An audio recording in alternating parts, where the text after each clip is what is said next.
I will begin with a word of prayer. So, I get up here.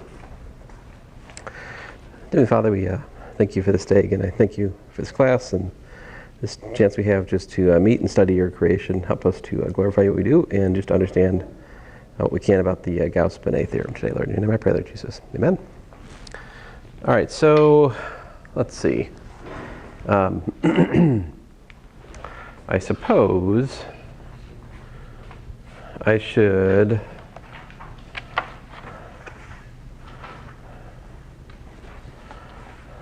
start with a brief reminder. So we're talking about, we have like a surface, and with frame E1, E2, and we described that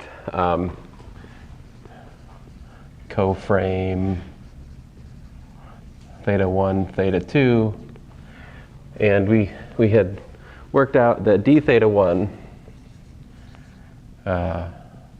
could be omega, omega 1, 2, omega 1, 2, wedge theta 2, and d theta 2 was omega 2, 1, wedge theta 1, right? And also, the exterior derivative of the 1, 2 connection form was minus the Gaussian curvature theta 1, wedge theta 2, right? So these basically, this is the basically the local calculus, if you like, of a geometric surface, And so if we have a frame, we can calculate the connection form, we can calculate the Gaussian curvature, like that. And another thing you can do is you can define, this we haven't done yet, the other thing you can do is you can define if you have a vector field, so if you have, I was trying not to include this in the course, but I thought about it a little bit. I think this definition needs to be given, otherwise it'll just be words without this definition. But it is kind of annoying. I was trying to avoid this, but I think I need it. So here it is. And this is technically from my lecture 25, page 22. If alpha is a curve, right? So it's got I to M. M is our surface, right? Is curve. And Y is a vector field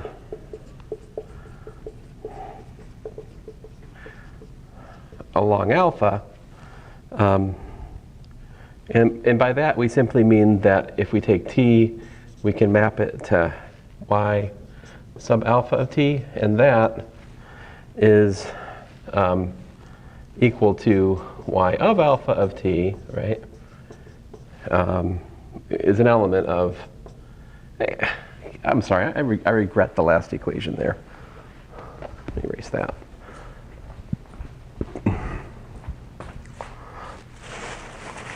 So what I'm working on, guys, is giving you the background so we can give a decent definition to geodesic, because geodesic is kind of the central new idea today, I think. And so, so that's an element of t alpha of t of m. The point is that the vector field is tangent to m, okay? So then the covariant derivative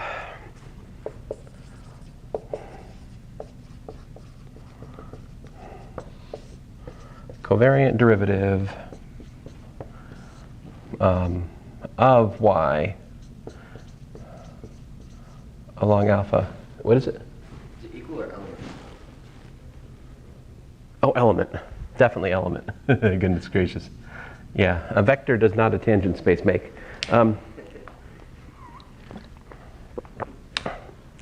Okay, so then the covariant derivative of y along alpha is denoted y prime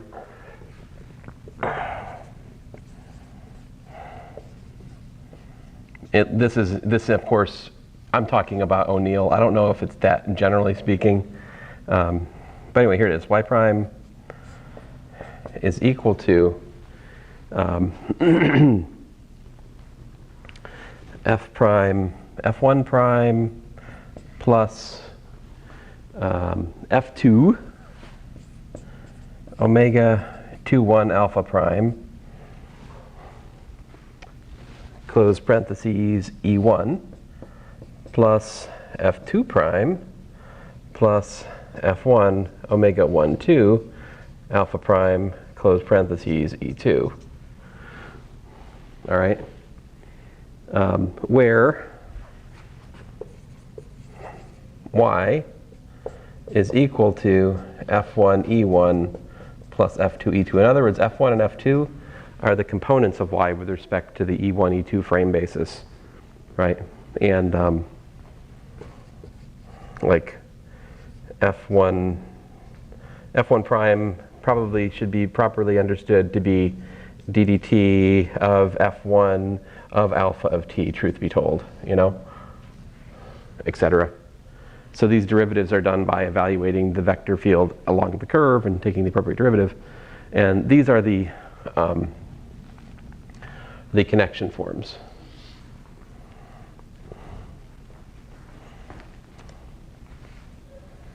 Computer, come back to me. I know you have enough battery. Stop that. Thank you. Okay, so that's the covariant derivative. And that is not the same as the covariant derivative. That's not the same as the covariant derivative that we built from the shape operator, right? This covariant derivative is an intrinsic covariant derivative that's just in terms of the local, local frame calculus on the surface, yeah? So you could compare this covariant derivative to the covariant derivative on R3 that we built from the shape operator before, and you could compare that to, anyway, there's about 3 different covariant derivatives in O'Neill, and you can compare and contrast them, and he does. But let us focus on what I need to talk about today. So then, this, of course, you can then talk about the acceleration of a curve. All right? So alpha prime prime is the, what is it? Well, it's the covariant derivative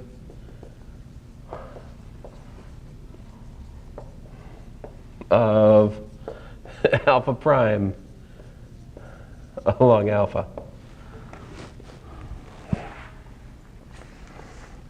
Yeah.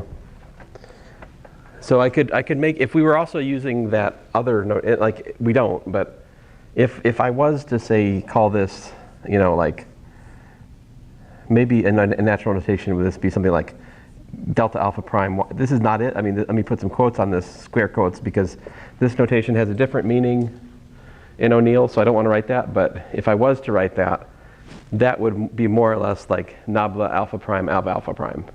So it's like, I don't like the notation because the different primes have a really different meaning, but there it is. So, yeah. But in any event, it is the natural generalization of acceleration for a curve on the surface. And there's a lemma that I should also mention. Lemma 3.4. If we have E1, the frame, and then E2, by the way, would be equal to J of E1. Remember the J we talked about? Where J is the rotation. Well, I don't know if we talked about it or not, but J is basically the rotation by 90 degrees. So E1 and E2 they're perpendicular, right? They're an orthonormal frame, as is judged by the metric on the surface. So this is a rotation by 90 degrees relative to that metric that we talked about last time. And so he says, let y be a vector field of constant length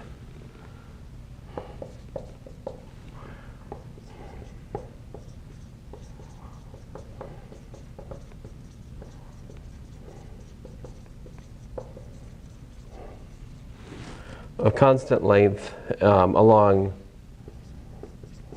a curve alpha, all right, if phi is the angle function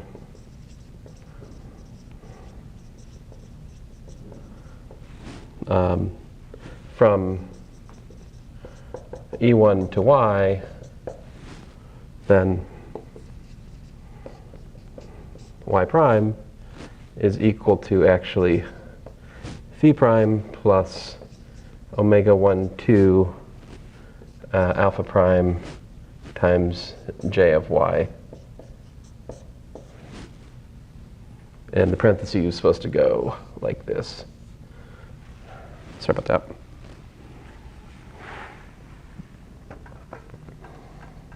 Oops, come on, computer.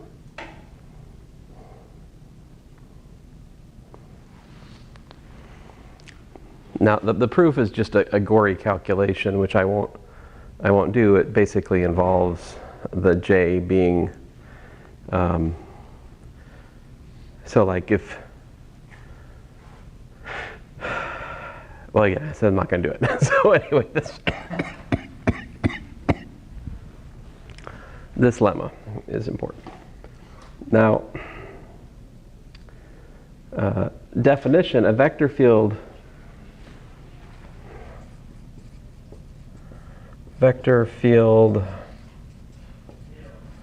V, all right, is along alpha in geometric surface is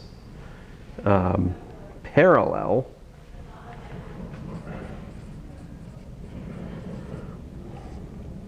provided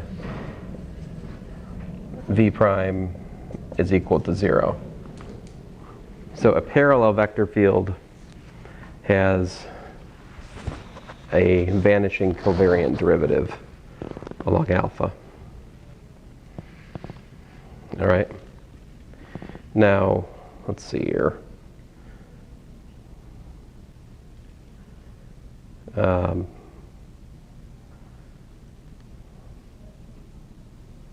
See if I can do this calculation here.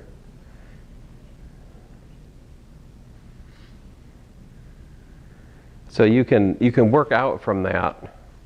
You can work out from this, and basically the lemma above, like this implies that the length of V is constant. All right. Maybe I'll show you the calculation in a minute when I get the projector out, but you can prove the length of V is constant. Now, and there's another lemma that you can, there's a lemma that you can actually like take on a surface, right? If you got a surface, whatever, you've got a vector at one point, right? V naught, you got a curve, alpha, right? You can take that vector V naught and you can generate a vector field by moving V naught along the curve. Basically, you can just solve the equation, V prime equals to 0. The equation basically I'm talking about solving is V prime equals to 0 and V of the initial point P equals to V naught, right? Like you can solve this equation with that initial condition and you can generate what's called a parallel vector field along alpha. Right, so that you can actually do that. It's another thing you can do.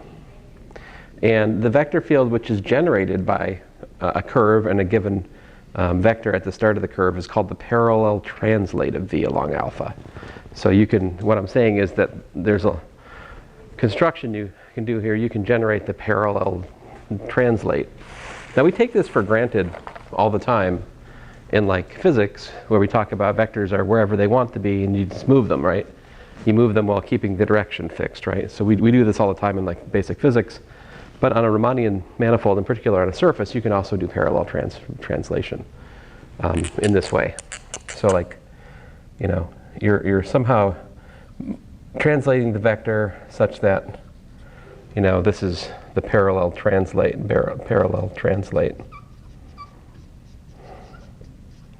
of V naught. Notice that the length of the parallel translate of V naught is still equal to the length of V naught, all right? Among other things. So there's that. Now, holonomy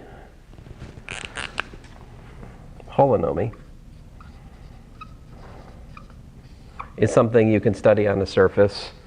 And so there what you're looking at is if you have, you know, if you have a surface, so if you have like a manifold, right? And in that manifold you've got a loop, right? You've got a loop. Well, you can start with a vector V naught, right? And then you can parallel translate that vector around the loop. And when you get back, right? When you get back, you might have some angle, let's say psi, right? So if you take a vector and you parallel translate it around a loop, you get an angle from where you started. This is called holonomy, all right? And you can study this. It's called the holonomy angle of the loop. So it doesn't preserve the direction. No, because it's changing in such a way that it suits the curvature of the surface, because that's built into the connection form here. And so solving V prime equals to 0 is somehow married to the concept of how the surface is curved. And so, yeah, it doesn't have to be the same vector when it gets back. All right. Let's see here. Great. So, let me go on here. Now we're in lecture 26. I was searching for the definition of geodesic, and I haven't found it yet. Goodness gracious. I believe, where did my definition of geodesic go? Oh, goodness gracious. I wish I had the book on me.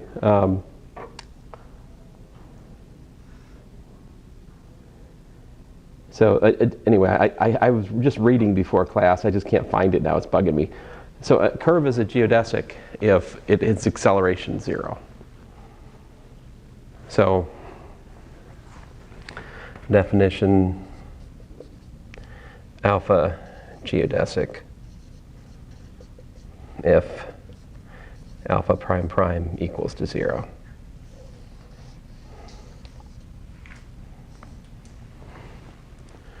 So notice that that's going to force alpha to be what? It has to be a unit speed curve, right? Do you see why that is? Because the covariant derivative, the acceleration is the covariant derivative of the velocity.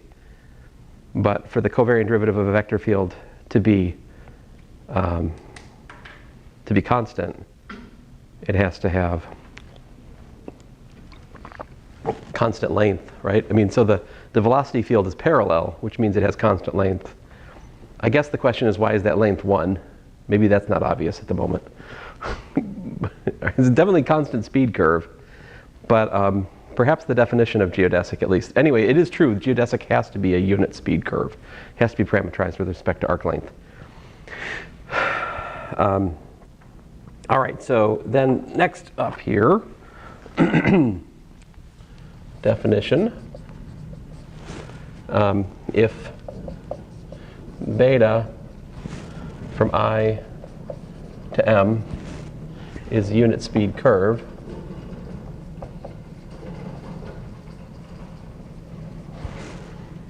in an oriented surface,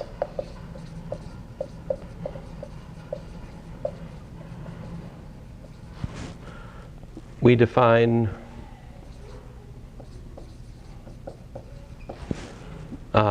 t, the tangent, to be beta prime, as usual, right?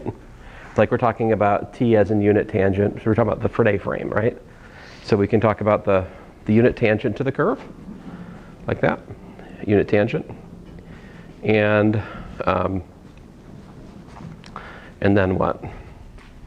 And then, but then the normal, we're going to define as JT, where, J of E1 equals to E2, all right? That essentially defines J. I suppose J of E2, I think J of E2 should be minus E1 is also true.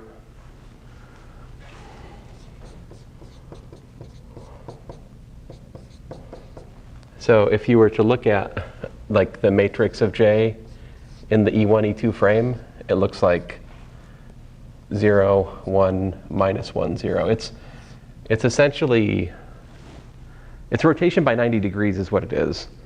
So, yeah. Or if you like, it's the complex number I as seen in the 2x2 matrix algebra. In any event, so this is the rotation operator induced from dm on m. Well, that's what he says. He says J is the rotation operator induced from dm on m. Now, dm, in the fuller discussion here, dm is the non-vanishing 2 form, which is given to us because we're assuming the surface is oriented. All right? So like, if E1 is one frame, if E1 is a vector field on M, that forces E2 to be another one, which is related in the orthonormal sense to the first one. And like, there's an issue of plus or minus, but the plus or minus issue is done away with because dm has to be in the same direction as theta 1 wedge theta 2, where theta 1 and theta 2 are the co-framed E1 and E2. These choices are made by the orientation. Anyway, moreover, we define kappa sub g. This is the geodesic curvature. The geodesic curvature of beta. All right, geodesic curvature of beta by what? T prime equals to kappa g n. All right? Where, so we could say kappa g is the inner product, or if you like, really the metric, right? The metric of T prime with n. Where again, this notation is a shorthand for the possibly point-dependent, metric on the surface, right? The Riemannian metric. So, in the Frenet frame in R3, it essentially by definition the curvature has to be positive, all right? Because we define n to be in the direction of the derivative of t. So the way that we define curvature for the Frenet frame, there's no way that the curvature can be negative. It just has to be positive. But here, the curvature could be negative or positive.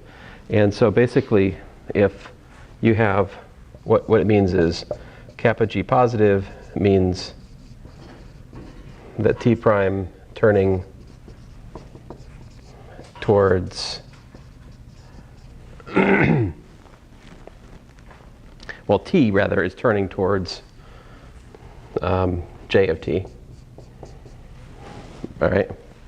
And if the curvature is negative, means that T is turning away from J of T. I think I have a picture I can attempt to draw of this, which might be helpful. All right, so like, so here's M, all right, and here's a curve, beta. Here's another curve, beta. And So we can look at a point, we can look at the tangent to the curve.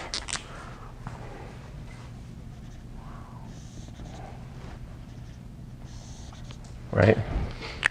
And then suppose that the rotation, right? So like basically this is the, again, I'm just being heuristic here, but because this is a geometric surface, so I actually can't use the right-hand rule because I can't take my hand off the surface, truth be told. But ignoring that for a second, like this maybe would be J of t. All right. My point is that you can sort through the given existence of this orienting two form to define a rotation. Once you have one, you get the other. And so which one? So what's the situation here? What's the story?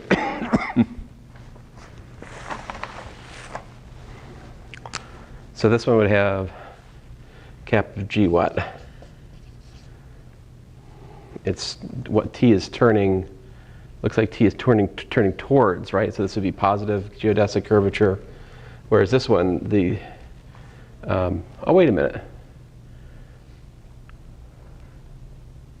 Not turning away. Oh, this one's negative, isn't it? This one's positive, isn't it? Yeah. I was thinking, yeah. I guess well, let's see here. If we picture just a little bit later, right, just a tiny smidgen of time later, our t is like that. Over here, tiny smidgen later, our t is like that, right? So it's closer to j of t here, whereas it's further. Oh, so I was right the first time. All right, maybe I should just go to my notes. Okay, so this is geodesic curvature. All right. And so lemma here, you can show that the geodesic curvature is equal to d phi ds plus omega 1, 2 of beta prime, where what is phi? Where phi is the angle function from E1 to beta prime along beta. Where phi is angle function from E1 to beta prime along beta. So if I can draw a picture down here, if this is my beta, and let's suppose that like E1 is just horizontal on the board, okay? So like this is E1, all right? Then beta prime, of course, is like this.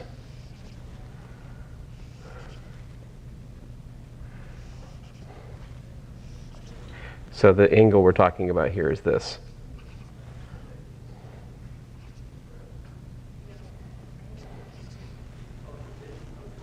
So the Gaussian curvature is given by the rate of change of that angle function with respect to arc length plus the connection form acting on. So it's those two things there.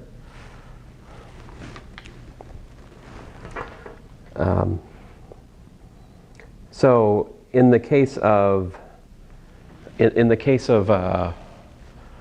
like just a plane, right? If we're just talking about a plane, a flat plane, right? Then the connection coefficient, the omega, is just 0, and then geodesic curvature simply becomes, you know, d phi ds. It just becomes the rate of change of angle between like the tangent vector and whatever you want to think of as E1. It could be like x hat, for instance, right? It'd be the rate of change of the angle of inclination with respect to arc length would be curvature, geodesic curvature in that situation. It's not plane flat always. So Yeah, yeah. inclination. Yep. Well, inclination with respect to the one direction. But you could make it, you could, I mean, the funny thing is, if you have the rate of change with respect to like this angle, it would be equal to the rate of change with respect to this direction. See, because if you're just talking about change relative to a fixed direction, if you redefine the zero, the change will be the same no matter if we're talking about, anyway. Now, so there's a lemma that comes soon after this, which is a regular curve, which is a regular curve. That means that the curve has non-vanishing velocity, okay? So I might call a regular curve like a non-stop curve. But a regular curve alpha in M is a geodesic if and only if what?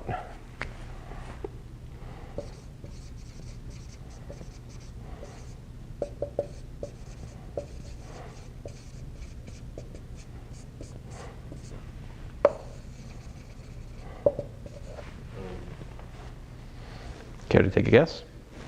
Would it be that d phi ds is 0? Nope.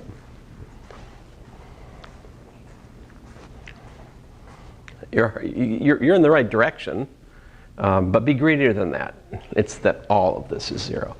So it's a geodesic if and only if the geodesic curvature is 0. That's the lemma. So the geodesics on a surface are simply the curves which have geodesic curvature 0, which is why they're the analog of lines. They're essentially the lines for the surface. They have 0 curvature. Now, you can also make a definition. You can call something a pre-geodesic if it, so something that has, something that, maybe, I think regular might have assumed unit speed actually. I need to read this book again, I'm sorry guys, but you can have a curve which has geodesic curvature 0, but if it's not unit speed, it's what's called a pre-geodesic. So something that has geodesic curvature 0, but is not a unit speed curve is called a pre-geodesic. To make a pre-geodesic into a geodesic, you simply reparameterize it to make it unit speed, which is of course something you can always do. All right, so there's that. Now that brings us to lecture number 27, which I think I'm going to get the projector out now for, because the pictures start to get really a bit much for me to draw.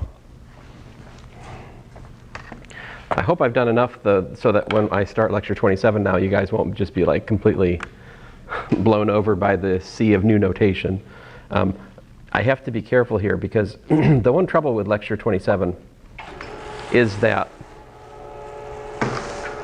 there are places where the diagram on page 38 matters for us to understand the diagram on page 40. So when we get to that, I need to stop. I need to go and draw the diagram over there so we can have it as a reference. So if you guys will remind me to do that, you'll know it when you see it. All right. Is it Gasly? Is it is this that would be very funny. I was just reading on Twitter the other day, and some guy was talking about his wife didn't know what a Rickroll was, and that was a fun one. You know, sort of the comments are all stuff. You know, like, of course I left the comment, but You can't disguise the link. hmm. You can't disguise the link. In here? On Twitter now, yeah. Well, I'm of course anon on Twitter, but anyway. Otherwise it would be no fun, you know. All right, let's see here. So we're in lecture 27. Let me open it up like a civilized human being outside of that browser. All right, so definition. So we talked about the geodesic curvature. I guess this should be okay. We talked about the geodesic curvature of a curve, right? But you can also integrate that along the curve to get the total geodesic curvature of a curve. So that's the first definition. If you've got a regular curve that has a domain which goes from A to B, so that's a curved segment in an oriented geometric surface M, then the total geodesic curvature is simply the integral with respect to arc length of this thing, which explicitly means this. You evaluate at S of t and like so. All right. Now, so here's an example of it. So this is a circle, radius r in the plane. So we can calculate the, let's see here. So first thing I do was to reparameterize that thing, arc length, right? Basically divide t by r. That makes it arc length parameterized. And then, as you can see, unit speed, woohoo! And then I calculate the tangent. And notice that the j tangent, just in the plane to rotate 90 degrees,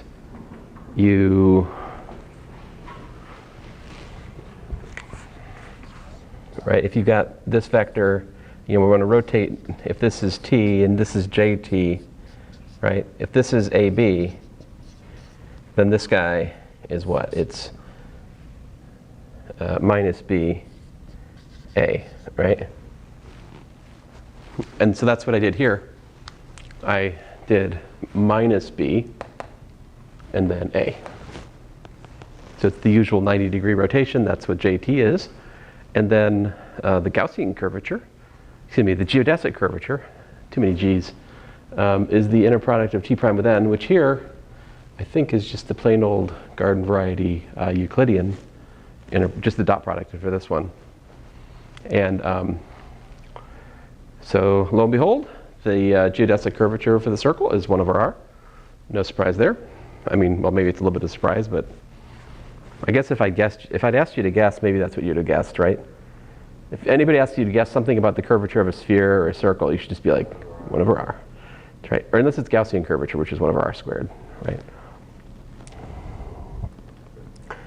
And so we integrate that with respect to arc length, which is just integrating ds over r, but r is constant, it pulls out, and you get 2 pi r for the arc length around a circle, which then gives us that the total geodesic curvature along a circle is 2 pi.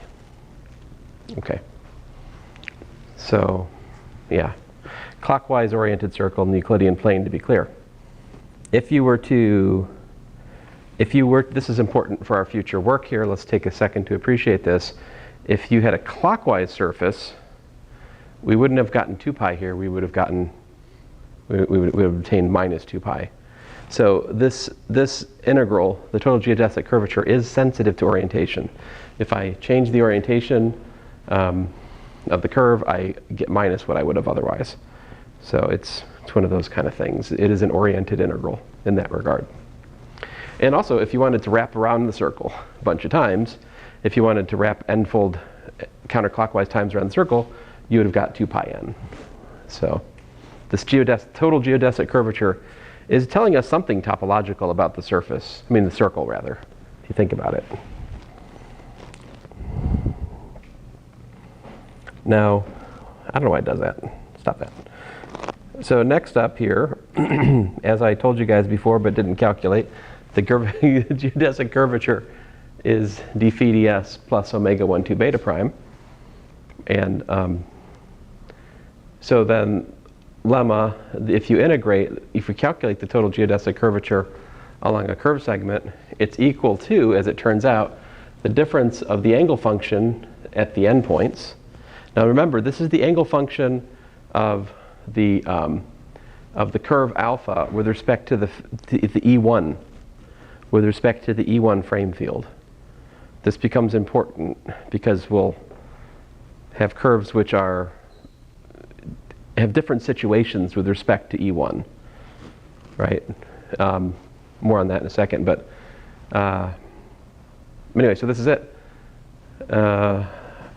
I think you can see how this happens, right? If this is equal to d phi ds plus that, when we integrate that expression up here, well, fundamental theorem of calculus gives you this difference here, and then that's what's left, that integral, right?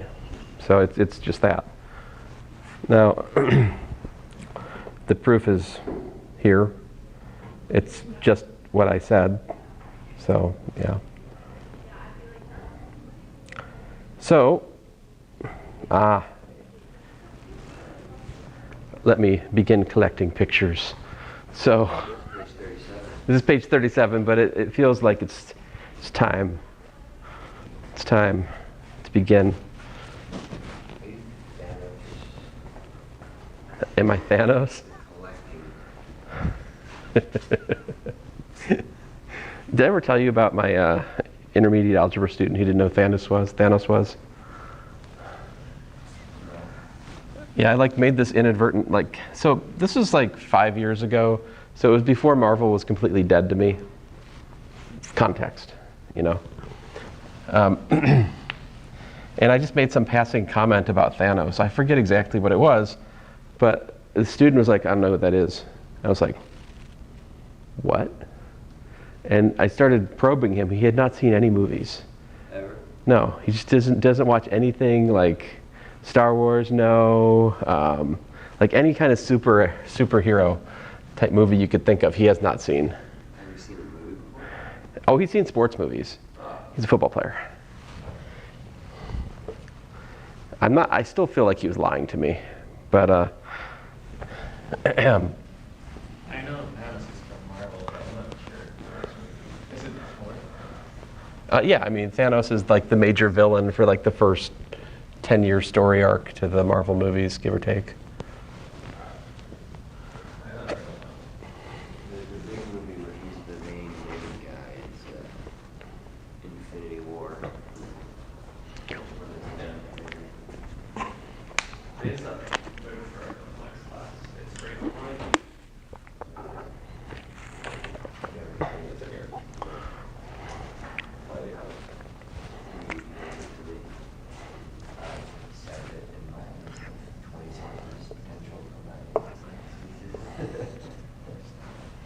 Okay, so here we have a picture of a surface, all right?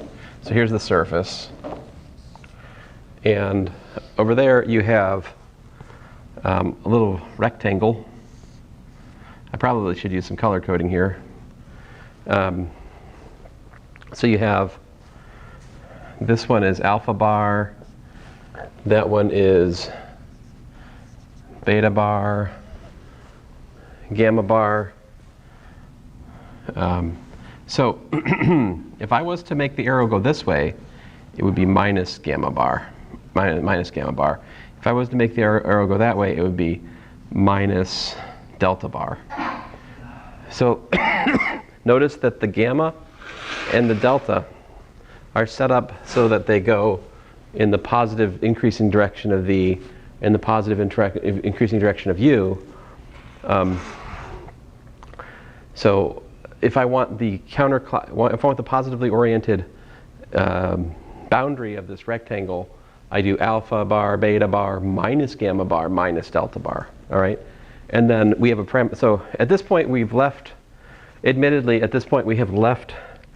I hope you guys enjoyed our short tour of intrinsic calculus, because at this point, we're leaving the intrinsic calculus because we're talking about a parameterization into R3. Okay, so yeah. So we have a parameterization x, right?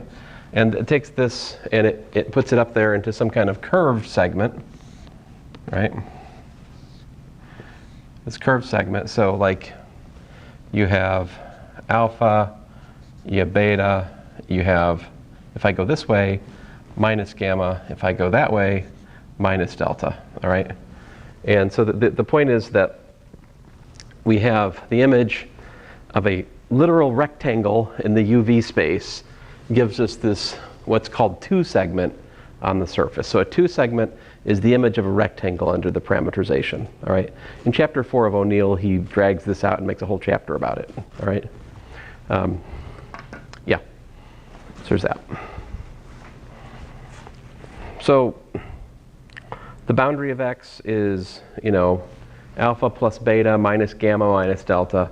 And the natural induced orientation of the boundary makes the edge on your left if you walk around it on M, assuming that you're walking around the top side of M as is defined by the orientation of M. Now, so definition, a two-segment, an M over the closed rectangle A cross A to B across C to D. You have U ranging from A to B. You've got V ranging from C to D, and you have edge curves defined as right here. Let me write those definitions down for us. So we have alpha is a function of U. It's given by x of what? U comma C. And then you got yourself beta, which is a function of V, right? And that's equal to x of, how's it go?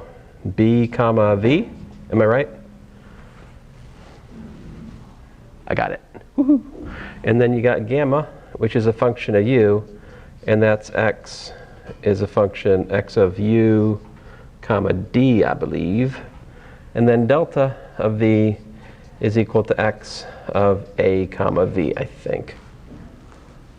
So all those are saying is you run along the edge of the curve by freezing one of the parameters in your parameterization and fixing the other one at the endpoint.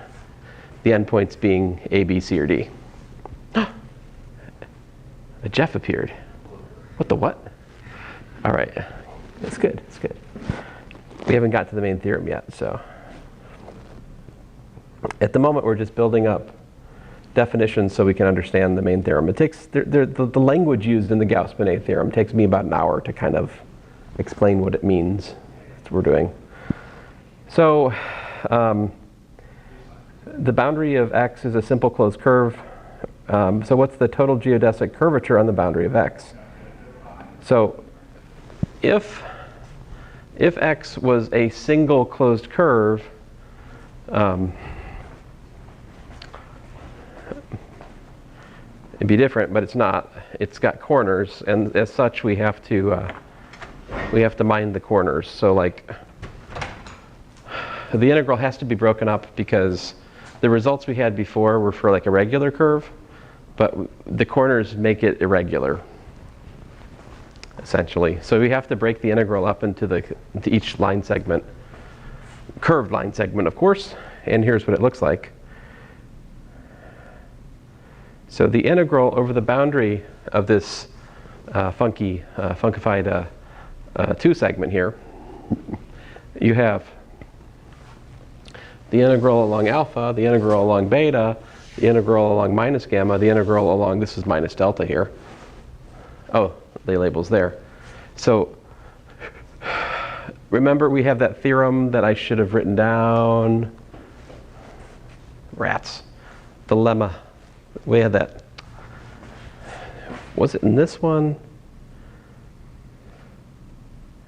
Yeah, this one here. Let me just write this down for reference. Integral along alpha of kappa GDS is phi of B minus phi of A minus the integral over alpha of omega. What's that? Oh, thanks. 1, 2. Now let me redo this. Let me say alpha is a mapping from say T1 to T2, to M. And then in that, if we use that, instead of this B and A, we'd have T2 and T1, all right? That's going to be important because sometimes we'll apply this. This is either going to be like A, B in the application, but other times the application would be like C, D, so we need to think about those endpoints being the appropriate things. Goodness gracious. All right, so back to here. So we'd like to calculate the total geodesic curvature around a closed two segment like this. And so remember phi was the angle between Phi was the angle between E1 and the tangent vector to the field, right? So phi is the angle between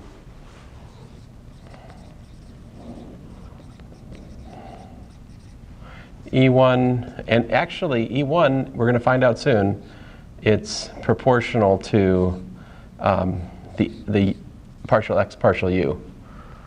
Like we're going to use partial x partial u for the E1 frame field, is what's done in the calculation coming up soon. So the phi is going to be the angle between the u, like xu, and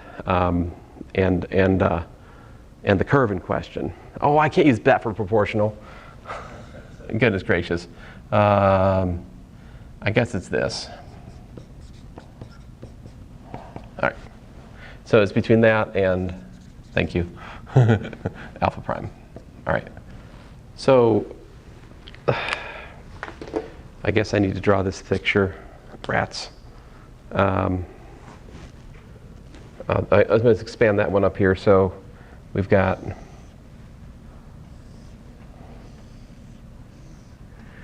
all right, so we have, this is alpha down here, right? And so at the end point, you've got alpha prime like that. Yeah. And you can also talk about, I guess I probably should move my camera. Well, it's fine. It's better here. So alpha prime is like that, but you also have the tangent to this one over here, right? Which you would, I guess that would be beta prime right there, right? So the angle between alpha prime and beta prime at the corner is what's called, that is by definition epsilon 2. That's the exterior angle of the two segments, so it's epsilon 2. Now when you get up to here, you've got this beta prime goes like that, right? And gamma, you see, goes like, gamma goes like this.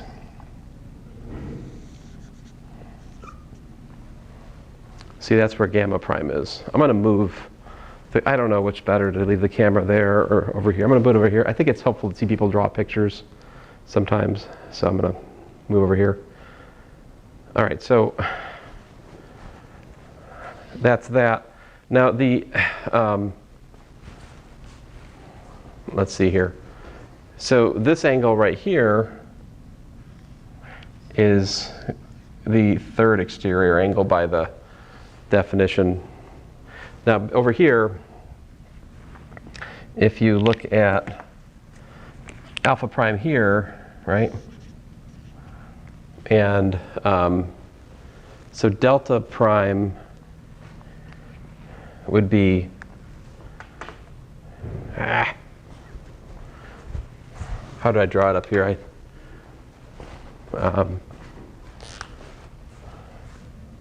Well, in any event, this angle down here, right? That right there is what's called epsilon 1, right? That's epsilon 1.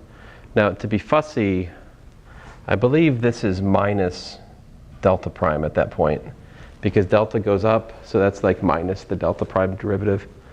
And then up here, this would be delta prime, the tangent to delta at that endpoint, and this right here would be technically gamma prime, and the exterior angle, as I have drawn up there, We want minus delta prime at the top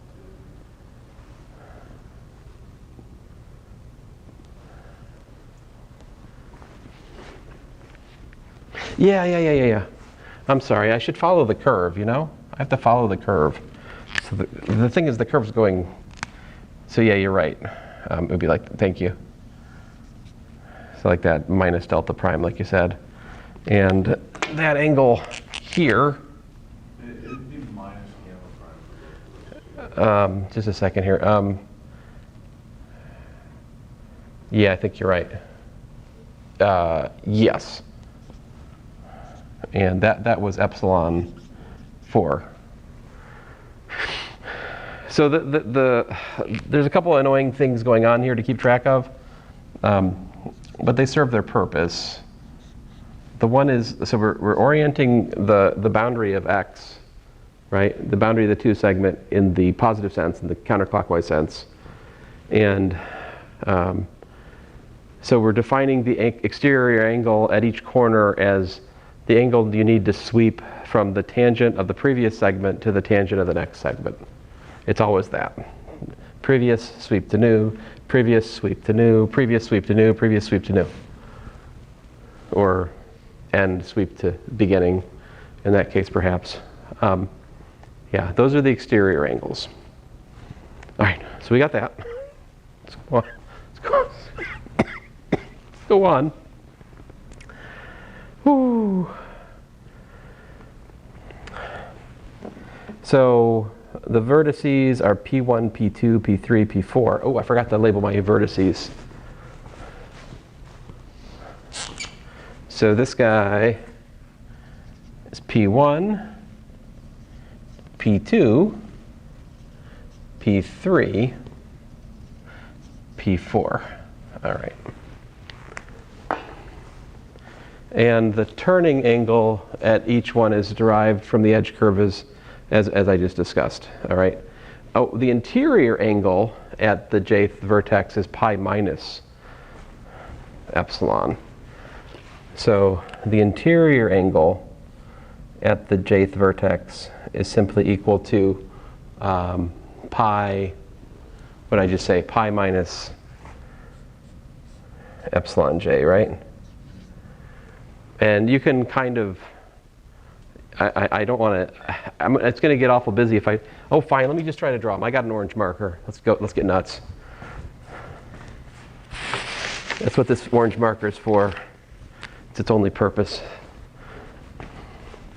So right here is your I2, here's your I3, right? Here's your